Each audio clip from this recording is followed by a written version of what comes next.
Bahujan Samaj party party नहीं है, ये आंदोलन है। जो पार्टियां बाबा साहब के विरोध करती थी, जो पार्टियां कहती थी बाबा साहब को पार्लियामेंट में नहीं जाने देना, घुसने नहीं देना, वो भी आज जय भीम करते रहते हैं। आज की महान नेता है बहन कुमारी मायावती, जो बहुजन आंदोलन को लीड कर रही हैं। नमस्कार, मेरा नाम है सुरेंद्र सिंह और आप देख रहे हैं एसएम न्यूज़। हमारे साथ जो मौजूद हैं इनको बताने की जरूरत नहीं है। अनिल कुमार नाम है, डायरेक्टर से रिटायर हुए हैं और नीला कोट इसलिए पहनते हैं, हमें ऐसा बताते हैं कि मैं बहुजन समाज की पार्टी के लिए काम करूंगा, मिशन के लिए काम करूंगा। लेकिन आजकल हमें पता चला है कि उड़ती उड़ती खबरों से पता चला है, सूत्रों से पता चला है कि बीजेपी या कांग्रेस ज्वाइन करने वाले हैं। सर क्या कहना चाहते हैं? ओह क्या कहते हैं मैं बीएसपी की बात नहीं करूंगा जी। कई 3 बार कहें 10 बार कहें उससे कोई फर्क नहीं पड़ता। कहते हैं बदले बदले से सरकार नजर आते हैं। जो वाणी में कटुरता हुआ करती थी अब मधुरता आती जा रही है, यानी कि सरकार कहीं और जाने वाली है। 40-50 साल पहले बीएसपी के लिए काम कर रहे थे, आज काम कर रहे हैं और आगे सर लोग ये सवाल ये जानना चाहते हैं बीजेपी में जाने वाले हैं या कांग्रेस में? कौन? अनिल कुमार। कौन से अनिल कुमार? जो मेरे सामने खड़े हुए हैं। मैं जी।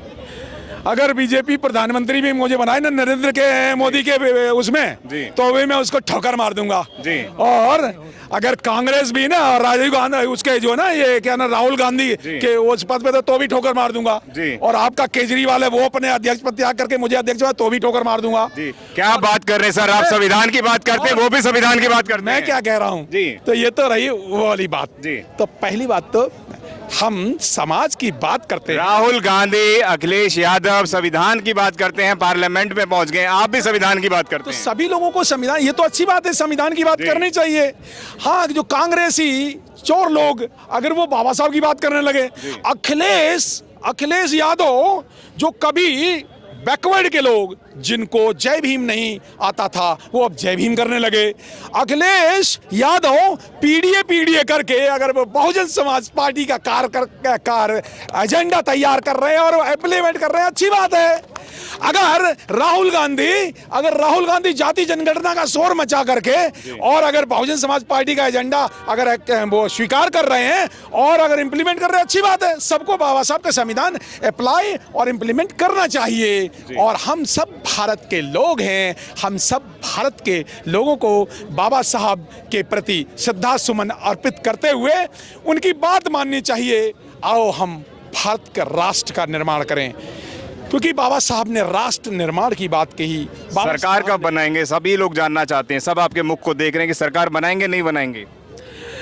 दोस्त सरकार बनती है नंबर से जी। मैं उदाहरण देके बताता हूं कि हरियाणा में अभी इलेक्शन हुए थे अभी पिछले महीने ही और हरियाणा में कांग्रेस के ज्यादा वोट आए और सरकार बनी बीजेपी की। तो वोट ज्यादा होना और सरकार दोनों अलग अलग बनना ये लोगों को जानकारी नहीं है। ये कांग्रेसी मीडिया, आरएसएस का मीडिया, दलाल मीडिया और हमारा बहुजनों का भी जो बिके हुए यूट्यूबर्स लोग, ये जो कांग्रेस के लिए काम करते हैं, बीजेपी के लिए काम करते हैं, आरएसएस के लिए काम करते हैं, आप पार्टी के लिए काम करते हैं, ये लोग ये भ्रम फैला रहे हैं कि बीएसपी कमजोर हो गई है। तो मैं उन लोगों को एक बात बताना चाह रहा हूं कि बीएसपी पहले से ज्यादा मजबूत हो गई है, कि बहुजन समाज पार्टी नहीं है, ये आंदोलन है और ये आंदोलन जो बहुजन समाज का आंदोलन है ये आगे बढ़ रहा है और ये आंदोलन अब ओबीसी जातियों में जा रहा है। आपसे थोड़े तीखे सवाल पूछ ले तो आप मनुवादी मीडिया बना देते हैं। नहीं, आपको मैंने नहीं कहा, मैंने उन यूट्यूबर्स को कहा है जो राहुल गांधी के लिए प्रचार करते हुए जो अपनी टीआरपी बढ़ाने के लिए और कांग्रेस के लिए काम करते कि नहीं आप वहां पे वोट दीजिए, वहां वोट दिए। मैं उन यूट्यूबर्स की बात कर रहे हैं। मैं आपका जो बहुजन कैसे बनेगी सरकार वो बताइए सर। सरकार तो वोटों से बनेगी और जब तक कहां पे फेल हो रही है सरकार, कहां पर अपनी सरकार नहीं बना पा रही है? नंबर गेम है, नंबर गेम में राजनीति। नंबर गेम को वोट में कैसे कन्वर्ट करेंगे? जैसे मैं बता रहा हूं, उदाहरण देके बताता हूं। आजकल सरकारें बन रही हैं सिर्फ 32 से 38% वोट पर सरकारें बन रही हैं। नॉर्मली बहुमत का शासन होना चाहिए कि 51 पर बनने चाहिए, ऐसा नहीं है। यहाँ जो मल्टी पार्टी सिस्टम होता है वहाँ पे सरकार बन रही है 32% से 38% पे सरकार बन जा रही है। तो क्या 38% वाले बहुजन जो बहुमत में तो नहीं है।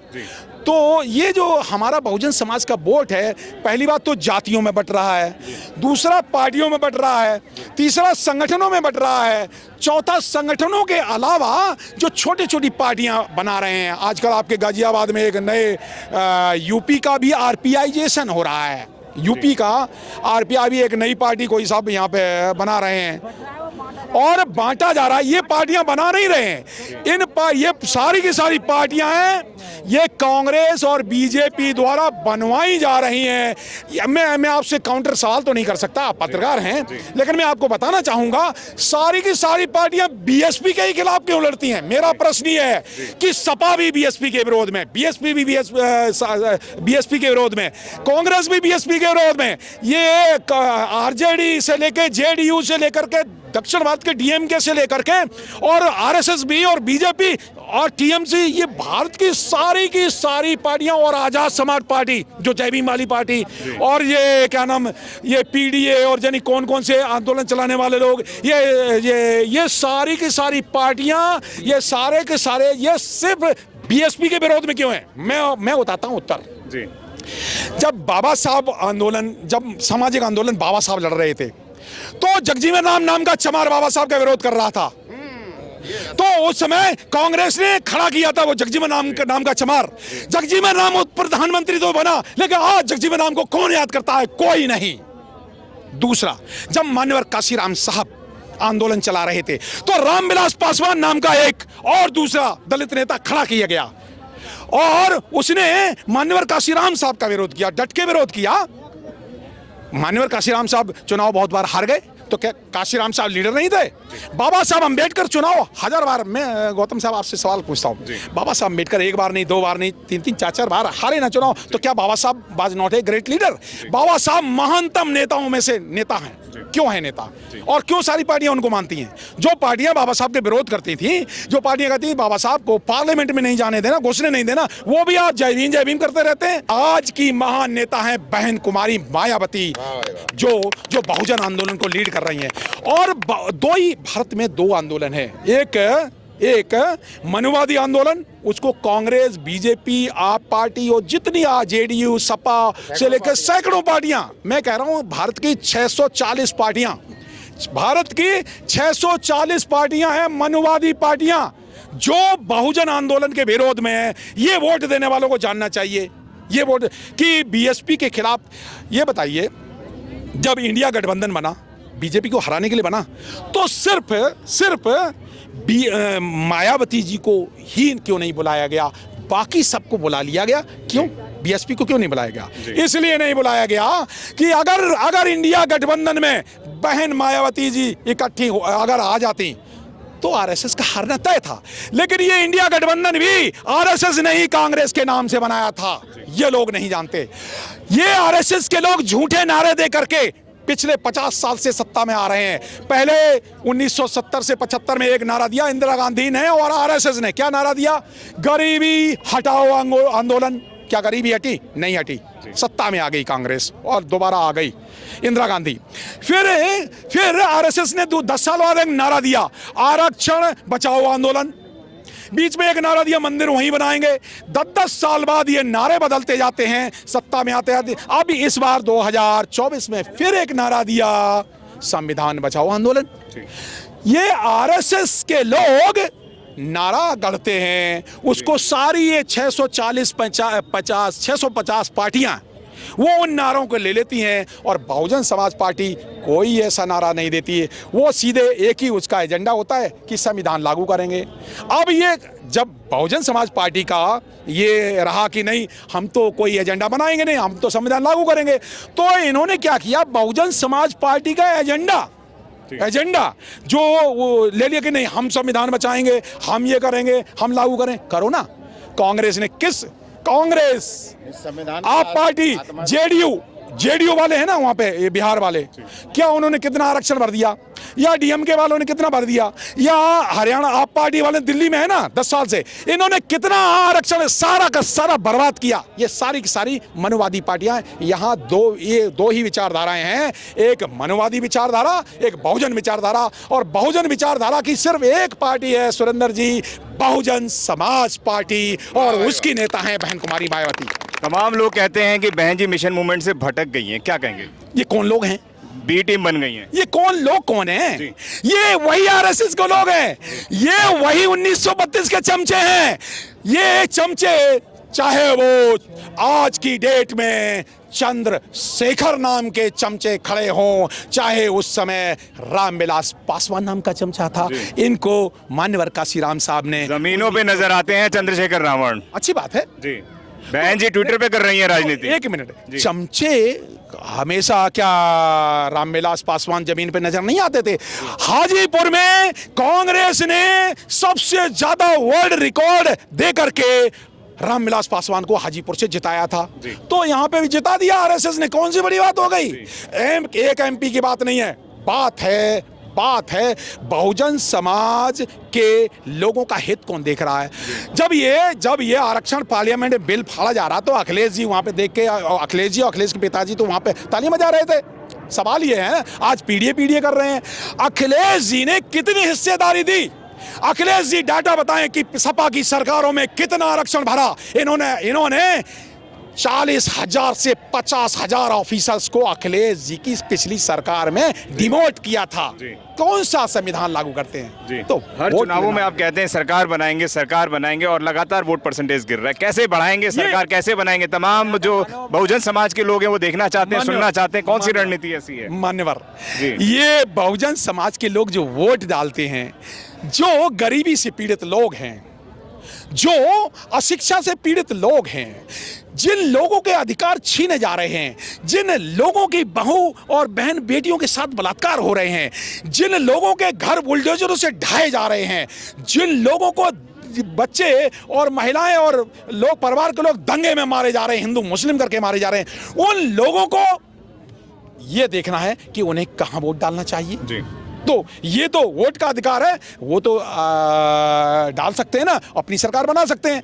अगर वो सिर्फ 5 किलो अनाज में बिकते रहेंगे, अगर वो अपना स्वतंत्र मताधिकार का जब तक उपयोग नहीं करेंगे, तब तक तो ये सरकार कैसे बनती है? सरकार तो वोट से बनती है, और वोट जो है, अब नहीं साहब इसके डाल दीजिए, उसको डाल दीजिए, वोट ये सारे में 90% यूट्यूबर, 90% बहुजन समाज के 90% यूट्यूबर ने बहुजन समाज को बहुत भारी नुकसान पहुंचाने का काम किया। जय भीम करने वालों ने कहते नहीं अब बीजेपी को हराना है तो कांग्रेस को वोट डालना। अजीब बात है, बात ही गलत है, क्योंकि बीजेपी और कांग्रेस दोनों आरएसएस द्वारा प्रायोजित पार्टी हैं। मान्यवर काशीराम साहब के शब्दों में, एक सांपनाथ एक नागनाथ। जब बाबा साहब स्पष्ट संदेश, आज है 6 दिसंबर पर निर्माण दिवस है, आज के दिन एक संदेश देना चाहूँगा पूरे भारत के बहुजन समाज के जय भीम करने वालों को, एक सामाजिक संदेश। क्या वो बाबा अभी यहाँ पे शोर मचा रहे थे, नारे मचा रहे, बाबा तेरा मिशन अधूरा, ये करेंगे पूरा। दूसरा बता रहे जब तक सूरज चांद रहेगा बाबा तेरा नाम। बाबा साहब का तो नाम तो रहेगा, बाबा साहब के कार्यों की बात करो। बाबा साहब जब कहते हैं हमारे नारे लगाने से कुछ नहीं होगा, तो बाबा साहब की एक बात मान लो 22 प्रतिज्ञाओं में से, चलो भाई एक ये सारे लोग बाबा साहब की पहली प्रतिज्ञा मान लेना कि मैं ब्रह्मा विष्णु महेश को ईश्वर नहीं मानूंगा, मुक्त हो जाएंगे। चलिए, ये एक तो सामाजिक संदेश। एक धार्मिक संदेश उन भिक्षुओं के लिए है जो नमो बुद्धाय करके और बुद्ध के नाम पे, पूरा बुद्ध के नाम पर, और आरएसएस की सरकार बना रहे हैं उत्तर प्रदेश में। बुद्ध की शिक्षाएं देते हैं साहब, नमो बुद्धाय करेंगे, बुद्ध वंदना करेंगे, और बुद्ध विहारों पे जा करके और आरएसएस के लिए प्रचार करते हैं। तब फिर कैसे बनेगी सरकार? चलिए, ये धार्मिक संदेश। एक राजनीतिक संदेश, आप नहीं साहब हम नई पार्टी बनाएंगे साहब। बहुजन पार्टियों का बहुजन गठबंधन क्यों नहीं बन सकता? मेरा प्रश्न है जी। और गंभीर प्रश्न छोड़ के जा रहा हूं उन राजनीतिक पार्टियों से जी। ये चाहे वो एससी के हो, चाहे वो एसटी के हो, चाहे ओबीसी के, चाहे सपा के हैं, चाहे बसपा के, सारे बहुजन पार्टियों का बहुजन गठबंधन ही इंडिया और एनडीए का सलूशन है। सारी बहुजन पार्टियां मिल करके बहन मायावती जी के नेतृत्व में, क्यों नहीं बहन मायावती जी को प्रधानमंत्री बनाने का संकल्प, जिसका आपको था बेसब्री से इंतजार। बहुजन समाज का ऐतिहासिक कैलेंडर 2025 अब आपके बीच आ गया है। आप अपना कैलेंडर आज ही बुक करवाएं। आप मुझे मेरे नंबर पर कॉल कर सकते हैं या अपना कैलेंडर बुक कराने के लिए मुझे व्हाट्सएप भी कर सकते हैं। मेरा नंबर है 9910886670। आप मुझे अभी कॉल करके अपना कैलेंडर बुक करा सकते हैं। अगर आपने अभी तक हमारा चैनल सब्सक्राइब नहीं किया है तो सब्सक्राइब करें और घंटी का बटन बिल्कुल भी दबाना ना भूलें ताकि सभी लेटेस्ट खबरें पहुंच सकें आप पे सबसे पहले।